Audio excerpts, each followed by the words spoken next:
আপনি কি চান আপনার ইনস্টাগ্রামের ফলোয়িং লিস্ট হাইড করতে, যাতে আপনি কাকে ফলো করতেছেন সেটি যেন আপনার প্রোফাইলে অন্য কেউ ঢুকে দেখতে না পারে যে আপনি কাকে ফলো করতেছেন। সো আদৌ কি ইনস্টাগ্রামের ফলোয়িং লিস্ট হাইড করা যায় কিনা আজকের এই ভিডিওতে আপনাদেরকে বিস্তারিত আলোচনা করব। আর যদিও হাইড করা যায় সেটি কিভাবে করবেন সেটি আজকে আপনাদেরকে স্টেপ বাই স্টেপ দেখাবো। তার আগে আপনার কাছে একটি রিকোয়েস্ট, এখনও যদি আমার চ্যানেলটি সাবস্ক্রাইব করে না থাকেন তাহলে অবশ্যই আমাদের চ্যানেলটি সাবস্ক্রাইব করে রাখবেন। অলরেডি যদি সাবস্ক্রাইব করে থাকেন তাহলে আপনাকে ধন্যবাদ। তো চলেন আমরা ভিডিওটি শুরু করি। আগে দেখে নিব কিভাবে আপনি আপনার ইনস্টাগ্রামের ফলোয়িং লিস্ট হাইড করতে পারবেন, তারপরে দেখাবো যে হাইড করলে কি সমস্যা হতে পারে বা কি সমস্যা না হতে পারে সেটি বলবো।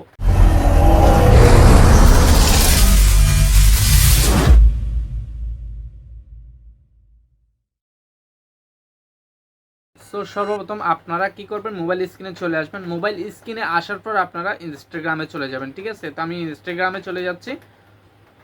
ইনস্টাগ্রামে আসার পরে এখানে দেখতে পাচ্ছেন আমার 2টি পোস্ট করা আছে, 3টা ফলোয়ার আছে আর 3টি আমি অন্য 8 জনকে ফলোইং করছি। ঠিক আছে, তো আপনারা চাচ্ছেন এখানে ফলোইং নামে যে অপশনটি দেখতে পাচ্ছেন এই ফলোইংটি যাতে অন্য কেউ দেখতে না পারে, আপনারা সেটি চাচ্ছেন। ঠিক আছে, তো আপনারা এটি হাইড করতে যাচ্ছেন। এটি হাইড করার জন্য আপনারা কি করবেন, এখানে দেখতে পাচ্ছেন 3 ডট লাইন একটি অপশন রয়েছে, আপনারা 3 ডটে ক্লিক করে দিবেন। এখানে ক্লিক করে দেওয়ার পর আপনারা একটু অপেক্ষা করবেন। অপেক্ষা করার পর আপনারা নিচে চলে আসবেন। নিচে আসার পর এখানে দেখতে পাচ্ছেন অ্যাকাউন্ট টাইপ অ্যান্ড টুলস, এই অপশনটিতে আপনারা ক্লিক করে দিবেন। ঠিক আছে, তো আমি আপনাদেরকে আবারও বলছি অ্যাকাউন্ট টাইপ অ্যান্ড টুলস, এখানে আপনারা ক্লিক করে দিবেন। তো আমি ক্লিক করে দিলাম। ক্লিক করার পর এখানে দেখতে পাচ্ছেন অ্যাকাউন্ট টাইপ নামে একটি অপশন রয়েছে, আপনারা অ্যাকাউন্ট টাইপের উপরে একটি ক্লিক করে দিবেন। তো আমি এখানে ক্লিক করে দিচ্ছি।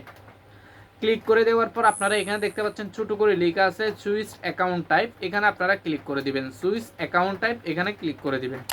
ক্লিক করে দেওয়ার পর আপনার অ্যাকাউন্টটি যদি সুইচ টু বিজনেস অ্যাকাউন্ট করা থাকে তাহলে আপনারা কি করবেন, সুইচ টু পার্সোনাল অ্যাকাউন্ট নিচে যে অপশনটি দেখতে পাচ্ছেন আপনারা সেটি করে দিবেন, অর্থাৎ আপনারা সুইচ টু পার্সোনাল অ্যাকাউন্ট করে দিবেন। তো আমি সুইচ টু পার্সোনাল অ্যাকাউন্ট করে দিচ্ছি।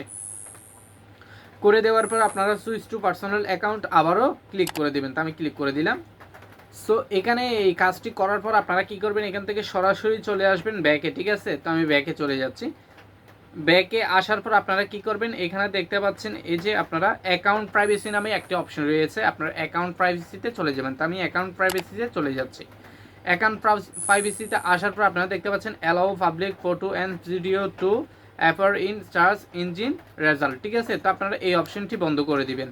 এই অপশনটি বন্ধ করে দেওয়ার পর উপরে একটি অপশন দেখতে পাচ্ছেন প্রাইভেট অ্যাকাউন্ট নামে, আপনারা প্রাইভেট অ্যাকাউন্টটি এখান থেকে অন করে দিবেন। তো আমি অন করে দিচ্ছি, সুইচ টু প্রাইভেট এখানে অন করে দিলাম। ঠিক আছে, অন করে দেওয়ার পর আপনারা কি করবেন, একটু অপেক্ষা করবেন। অপেক্ষা করার পর এখান থেকে সম্পূর্ণরূপে ব্যাকে চলে আসবেন। সো আপনারা যদি এই কাজটি করেন তাহলে আপনার ফলোয়িং লিস্ট, আপনি কাদেরকে ফলো করতেছেন সেটি অন্য কেউ আর কখনো দেখতে পারবে না। সো এই কাজটি যদি করেন, আপনি যদি আপনার ইনস্টাগ্রামে আইডিতে রিলস আপলোড করেন বা ছবি আপলোড করেন, কোনো একটি পোস্ট দেন, সেটি কিন্তু অন্যদের আদার্স কারো কাছে যাবে না। আপনাদের সারা যারা অ্যাড রয়েছে, আপনার ফলোয়ার্স যারা রয়েছে তারাই কিন্তু দেখতে পারবে। ঠিক আছে, মানে আপনি যাদের সাথে অ্যাড হয়ে আছেন তারা দেখতে পারবে, অন্যরা কিন্তু কখনো আর দেখতে পারবে না। সো এইভাবেই কিন্তু এটি হাইড করা যায়। ঠিক আছে, সো এইভাবেই কিন্তু আপনাদেরকে হাইড করতে হবে আপনার ফলোয়িং লিস্টটি, অর্থাৎ আপনার অ্যাকাউন্টটি পাবলিক থেকে আপনাদেরকে পার্সোনাল অ্যাকাউন্ট করে রাখতে হবে, অর্থাৎ প্রাইভেট অ্যাকাউন্ট করে রাখতে হবে। প্রাইভেট অ্যাকাউন্ট করে রাখলে আপনাদের পোস্টে কেউ লাইক কমেন্ট করতে পারবে না, আপনাদের ভিডিও কেউ দেখতে পারবে না, শুধু তারাই দেখতে পাবে যারা আপনাদের সাথে ইনস্টাগ্রামে অ্যাড রয়েছে।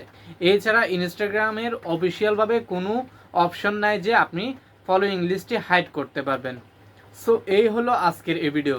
সো ভিডিওটি যদি ভালো লেগে থাকে তাহলে অবশ্যই লাইক কমেন্ট সাবস্ক্রাইব করতে ভুলবেন না। তো ততদিন ভালো থাকবেন, সুস্থ থাকবেন, আল্লাহ হাফেজ।